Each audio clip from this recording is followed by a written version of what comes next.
Oi, gente, beleza? Então, o Bolsonaro, essa semana, indicou o novo nome para a PGR, Procuradoria-Geral da República, Augusto Aras. Essa indicação ela foi bem controversa porque ela dividiu os apoiadores do governo, né? O pessoal que vota no Bolsonaro. Dividiu não no sentido exatamente de o pessoal deixar de apoiar, mas dividiu no sentido de ter críticas muito fortes e alguns sim deixaram de apoiar. Eu queria comentar um pouquinho sobre esse caso, né, e até um pouco mais além disso. Primeiramente, minha opinião em relação a essa indicação. Eu acho que foi um erro do Bolsonaro. Acho que realmente o Aras ele teve declarações que desqualificam ele para esse cargo, né? Eu não cheguei a ver todas as declarações que falaram que ele fez, vi algumas só, né? Vi que aparentemente ele fez declarações citando Che Guevara como pensador, pró-MST, anti-Lava Jato. Eu não vi todas as declarações, só vi com detalhe mais já do Che Guevara, mas enfim. Sendo verdade tudo isso, e aparentemente é verdade, né? Porque pelas fontes onde eu vi, é um péssimo nome. O cara, eu vi a live do Bolsonaro, eu vejo normalmente as lives que ele faz, pelo menos acho que eu consigo, né? Que eu consigo ter tempo para ver. E eu ouvi a explicação, ele se mostrou como um cara conservador, como um cara contra a ideologia de gênero e etc. Mas é aquilo, hoje ele está sendo indicado, ele está, né, pró-governo, então fica fácil, né, assumir essa posição. Agora, a pessoa que muda de uma hora para outra quando é conveniente, a gente, né, tem que desconfiar. Também li um artigo acho que uma crítica que o Aras fez. Isso foi eu acho que eu li diretamente dele, não lembro mais qual foi a fonte da citação, mas ele falando sobre o perigo, né, da democracia na eleição passada. Então, assim, eu não quero julgar especificamente, dizendo que o Bolsonaro não devia ter escolhido ele. Então, como muita gente está fazendo, né? Então, o Bolsonaro me decepcionou, e etc. Eu acho que foi uma má escolha, foi uma má decisão, assim como outras más decisões que o Bolsonaro teve nesse mandato, mas que se somam a outras boas decisões também, né? E a gente tem que colocar isso na balança. Uma coisa que eu acho muito pertinente, mais do que a indicação dele em si, é falar sobre o que essa indicação gerou, esse racha, essa revolta. E isso, na verdade, é o principal que eu quero falar nesse vídeo. O que acontece? Eu vejo páginas direita aí nas páginas, grupos, os comentários, as pessoas muito revoltadas, as pessoas defendendo cegamente, você não pode criticar o governo. E eu acho que são duas posições erradas a se ter, né? Primeiramente, eu considero que o governo Bolsonaro tem sido sim um governo positivo, o governo tem acertado muito, tem cometido alguns deslizes, mas no geral tem acertado muito, tem feito um bem muito grande, né, para o país, na parte da economia, na parte de políticas, né, mais culturais, na parte de tirar a receita de grupos de esquerda que não só sugavam dinheiro público, mas usavam desse dinheiro para financiar seus movimentos. Então, eu acho que isso é uma coisa que a gente não pode esquecer. Um erro do Bolsonaro em relação ao Aras, né, considerando que ele realmente errou, eu acho que ele errou, mas não apaga todos esses erros e não apaga também que ele está sendo um presidente muito melhor, incomparavelmente melhor do que todos os últimos aí que antecederam ele. Esse é o ponto número 1. Então, eu acho que a gente tem que moderar um pouco a crítica e entender assim, que ele não é perfeito. Ele já não era antes da eleição. Eu tinha muito medo no sentido, eu apoio ele já antes dele virar moda, né? Mas eu tinha medo dele na eleição porque eu olhava assim e falava, poxa, tá aí um cara que eu acho que é honesto, um cara que tem algumas posições muito boas, mas na economia é um cara muito estatista, não entende economia, vai levar porrada nos debates, não vai conseguir chegar. Se chegar, ele não tem postura, ele não, né, na fala, como é que ele vai lidar com as situações. Então, eu apoiei ele, mas já tinha medo dele nesse sentido. Mas mesmo durante a eleição, eu já vi que ele evoluiu muito e principalmente depois que foi eleito, ele realmente surpreendeu positivamente. Então, assim, mas não dá para esperar a perfeição, né? Não dá para esperar que ele seja um cara super nota 10 em tudo, né? Ele tem seus erros, ele tem suas deficiências, ele fala demais muitas vezes.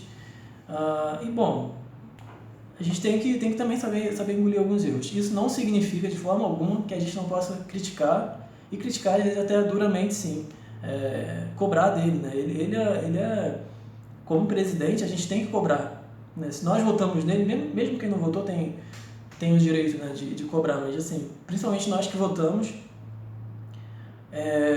a gente tem o direito e o dever de cobrar dele, sim, posições de acordo com que ele, posição que ele já tinha, posição que ele foi eleito, que ele já prometeu. Nesse caso, né, uma posição pró-Lava Jato, anti-comunismo, né, e aí ele indicar um cara que é contrário, né, tem um histórico contrário a isso, é complicado, tem que sim ser cobrado.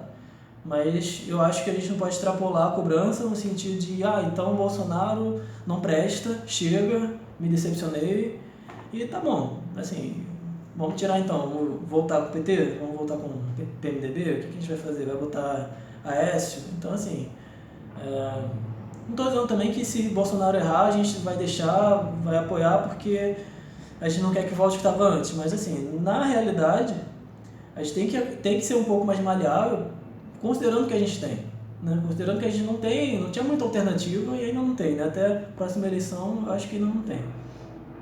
Então, uma outra coisa que eu queria também atacar é o seguinte: muita gente apoiando o Bolsonaro contra essas críticas, mas no apoio tem gente que apoia, assim, tudo que o Bolsonaro faz tá certo. Se ele fez, eu confio nele.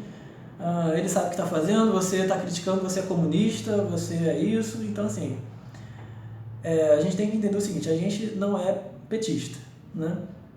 A gente não tem essa ideia de que se está beneficiando, né, o nosso lado, então tá tudo bem, não pode criticar nada.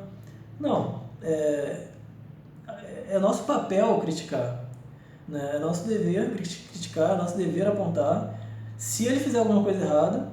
E muitas vezes a gente que apoia mesmo, né, num grupo de apoiadores, a gente tem cabeça diferente, um vai apoiar uma certa decisão, o outro vai criticar, isso faz parte, né? E a gente tem que saber conviver com isso. A gente não pode se atacar, se destruir, se dividir, né? O que seria a direita brasileira acabou de se consolidar, e a gente não pode deixar isso rachar por bobeira, né? A gente tem que saber lidar com essas pequenas diferenças, que nós não somos todos iguais, nem a esquerda é toda igual, a esquerda tem muita diferença entre si, né?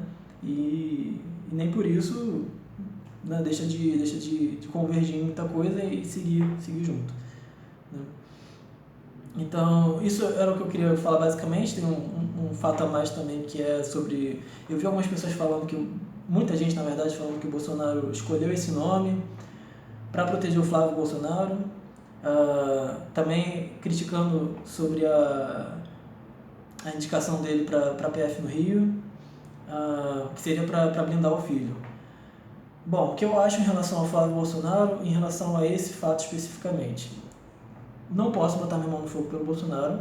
Eu acho que ele é honesto, ele me parece uma pessoa honesta, ele parece uma pessoa sincera, mas é claro que eu não vou botar minha mão no fogo por ele, né?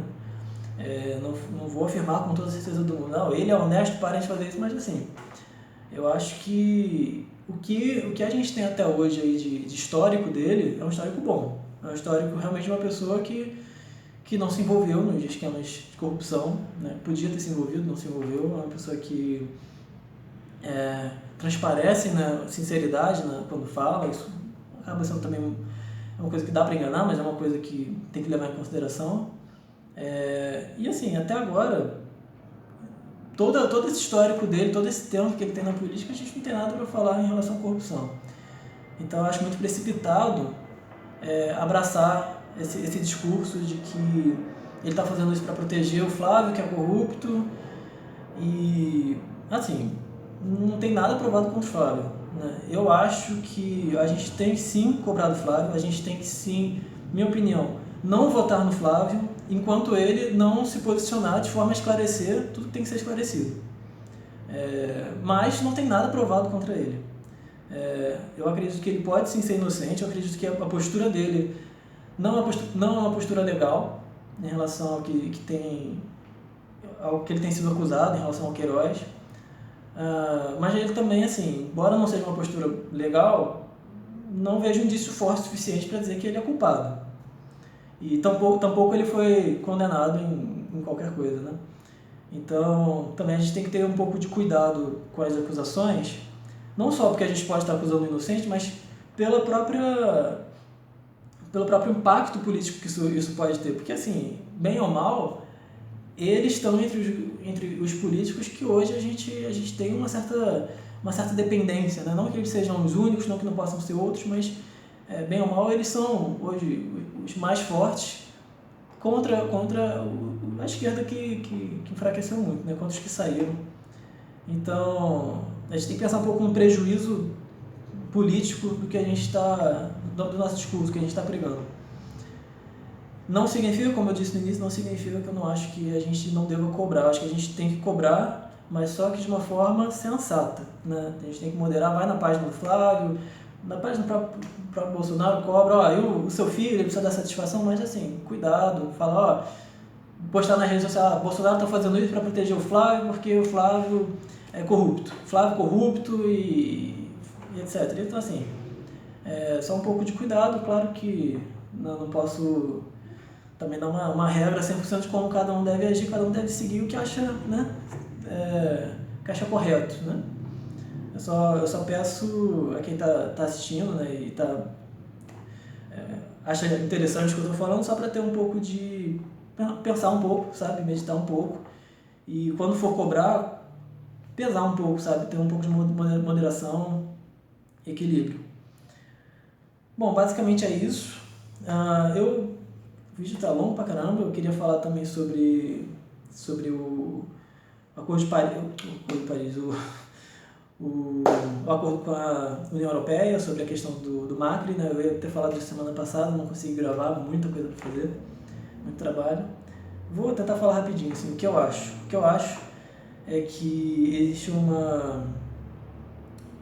como eu posso dizer, existe uma sobrevalorização, né, principalmente por parte da mídia, fica muito em cima do que o Bolsonaro falou, porque o Bolsonaro chamou a mulher do Macron de feia, porque o Bolsonaro falou isso, também teve a questão da Bachelet, do Chile. E em relação a tudo isso, primeiro, eu acho que como brasileiros, a primeira coisa que a gente tem que entender é o Macron, ele ofendeu a soberania brasileira, né? Ele chamou a Amazônia de nossa casa. É completamente compreensível que ele esteja querendo, que ele esteja se opondo ao acordo do Mercosul com a União Europeia, porque ele tem interesse político com isso, né? Interesse em relação ao mercado francês, e também porque ele é um presidente, é um político totalmente desgastado, e como representante da esquerda, atacar uma pessoa de direita é um bom meio de se popularizar de novo. Então é completamente compreensível, né? Não que seja certo, mas dá para entender por que ele está fazendo isso. Agora, ele nunca poderia ter sugerido um tipo de internacionalização da Amazônia como ele fez. Isso é um total desrespeito à soberania nacional, ao Brasil. Depois da resposta dele também ao Bolsonaro, que foi sobre querer desejar o povo brasileiro ter outro presidente logo. Isso, assim, Bolsonaro foi eleito agora, democraticamente, tem um grande apoio popular, então assim, não foi motivo para isso. Por outro lado, eu acho que uma coisa completamente reprovável do Bolsonaro e do Eduardo Bolsonaro também, que foram as ofensas ao Macron. Líderes políticos têm que se respeitar. Você tem que, se você quiser ofender, você tem que saber ofender. Você não pode ser chulo, você não pode ser baixo, né? Você tem que dar indireta, seja sutil, né? No meio diplomático. Tem que saber fazer a diplomacia, né? Você não pode... Eu sei que o Bolsonaro não chamou a mulher do Macron de feia, mas ele deu uma certa ele foi um pouco conivente com o comentário lá que o seguidor fez na página dele. O seguidor não acho que está errado de fazer, acho que quem não é nada, assim, pode fazer tipo de piada, né, um tipo de zombação como resposta, né, a ofensa que ele fez a nós brasileiros. Mas assim, o presidente não pode fazer isso, então acho que o Bolsonaro errou. Acho que o Eduardo Bolsonaro chamar o Macron de moleque foi absurdo. Ele, como um deputado e como filho do presidente, nunca poderia ter feito isso. Sobre a Bachelet também, eu acho que eu vejo muito menos problema no comentário dele, mas talvez as palavras poderiam ser um pouco diferentes. O conteúdo poderia ser o mesmo, talvez moderar um pouco a palavra, né? Porque eu morei no Chile um tempo e eu sei como esse assunto é sensível lá. Pinochet é muito sensível. Então, assim, a gente tem nossas opiniões, mas como a gente está tratando de política externa, tem que ter um pouquinho de cuidado, né? Não que ele não possa ter a opinião dele, expressar a opinião dele, mas só medir um pouco as palavras. É isso que eu acho. Então, só resumindo aqui, sintetizando, né? Eu acho que ele tem alguns deslizes, Bolsonaro, às vezes ele tem algumas falhas, mas, assim, não vi nada suficiente até hoje para a gente rechaçar ele, para a gente rejeitar, né? Acho que ele tem sido um saldo muito positivo. Vamos continuar cobrando ele, mas sem também um exagero de revolta até que ele faça alguma coisa por merecer, né? Acho, só para finalizar, um ponto só. Eu acho muito bom que o Bolsonaro está vendo que ele vai ser cobrado se ele fizer alguma coisa errada. Isso é um ponto muito positivo de tudo isso. Principalmente essa escolha do PGR, do Aras. Ele precisa sentir isso da gente também, que a gente não é petista, que a gente, olha, Bolsonaro, a gente votou em você, e aí? Responde, né? Justifica pra gente. O vídeo tá longo pra caramba, ninguém vai querer assistir isso. Então, falei coisa demais. Obrigado aí. Se você gostou do que eu falei, se você quer que eu faça mais vídeos, os próximos eu vou tentar ser mais curto. Curte esse vídeo, porque é o primeiro vídeo que eu tô fazendo, não sei se as pessoas vão gostar. Eu tenho muito pouco tempo para fazer isso aqui. Muito trabalho, estudo, então é uma forma de eu ter um feedback, né, que vocês querem que eu faça mais vídeo. Se inscreve no canal também, uma forma também de receber as notificações. Eu não sei como funciona direito no YouTube, mas é isso. Obrigado, valeu gente, até mais.